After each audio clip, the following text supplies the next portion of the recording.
الخلطة هذه من أقوى خلطات الحنة اللي شاركتها معاكم. خلطة مكوناتها كلها طبيعية، تخلي لون حنتكم أحمر غامق نفس هذا اللون بالضبط، وطريقتها جدا سهلة وبسيطة، ومكوناتها كلها طبيعية متوفرة عندنا في البيت للناس اللي ما يحبوا يضيفوا مواد كيميائية ممكن تضرهم وتضر بشرتهم. طبعا خلوكم معي لنهاية الفيديو، نعطيكم السر اللي تضيفوه للحنة في النهاية لحتى اللون يزيد يغمق معاكم أكثر، وأيضا نعطيكم السر اللي تدهنوا به إيديكم بعد غسل الحنة لحتى اللون يزيد يغمق في إيدكم أكثر، يدوم ممكن أسبوع كامل، وأيضا اللون يزيد يغمق في إيدكم أكثر وأكثر. فتابعوني حتى النهاية وشوفوا الوصفة بالتفصيل. في البداية نجيب المقلاة ونخلي فيها ملعقة كبيرة من السكر وملعقة كبيرة من نسكافيه القهوة سريعة الذوبان، نضيف عليهم ملعقة كبيرة من السمسم الأسود، ونضيف عليهم ملعقة كبيرة من القرنفل هو المسمار.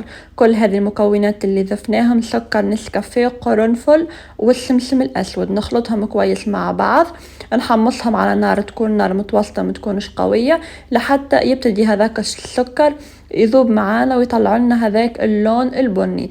اول ما يطلع لنا هذاك السكر اللون البني مباشرة نضيف كوب الا ربع من الماء، وطبعا كل ما كثرتوا من كمية الحنة تكثروا من كل هذه المكونات.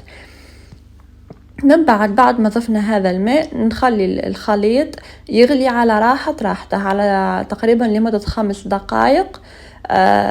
يغلي على راحته لمدة 5 دقائق لحتى يثقل معانا القوام. لازم القوام يثقل معانا مثل ما شايفين، يصير نفس هذا القوام بالضبط. أهم حاجة في الوصفة إن القوام لازم يثقل معانا، لازم يكون قوام ثقيل ما يكونش قوام خفيف. وهنا بعد ما جهزت معانا الخلطة مباشرة صفيناها، وهنا الخليط صار جاهز معانا. هذا من أقوى الخليط اللي ممكن تعملوه للحنة، تخلطوا به حنتكم ويعطيكم هذاك اللون الأسود اللي جانا. نشوفوا ما شاء الله اللون جدا رائع. الآن نجيبوا كمية الحنة اللي نحن نحتاج لها. طبعا أنا راح أضيف ملعقتين كبار من الحنة مثل ما شايفين، وهنا راح أضيف عصير نصف الليمونة. طبعا الليمون ما نستغنوش عليه في كل وصفات الحنة، وكل ما كثرتوا الحنة كل ما تكثروا عصير الليمون، ممكن تضيفوا حتى نصف كوب من الليمون. بعد ما ضفنا عصير الليمون للحنة نضيف من هذا الخليط اللي جهزناه ونبتدي نخلط الحنة شوي شوي. نضيف هذا الخليط بالتدريج ونخلط الحنة بالتدريج. القوام تاع الخليط تاع الحنة لازم يكون قوام كريمي وما يكونش قوام فيه اي تكتلات او فيه اي كرات، لازم القوام يكون قوام كريمي مثل ما شايفين. هنا مثل ما شايفين الحنة صارت جاهزة معانا، شوفوا ما شاء الله جاهزة معانا الحنة. هنا نجيب شرايح من الثوم. شفتوا الحركة هذه بتزيد تغمق ليكم لون الحنة، بتخلي اللون يغمق أكثر وأكثر في إيديكم وفي رجليكم. تجيبوا شرايح الثوم وتحطوها في الحنة بهذا الشكل مثل ما شايفين من فوق، وتخلوهم على الحنة لمدة 4 ساعات. الطريقة هذه بتزيد تغمق لنا لون الحنة، يعني الحنة بتخلي الحنة تغمق في ايدكم، اللون يصير اسود اكثر، وبتخلي الحنة ايضا تثبت في ايدكم لفترة طويلة.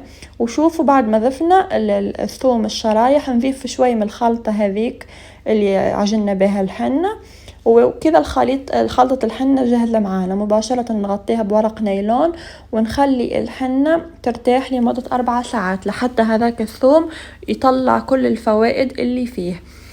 طبعا الحرارة متاع الثوم طبعا لازم نخلي الحنة ترتاح 4 ساعات. بعد ما ارتاحت 4 ساعات صارت جاهزة معانا.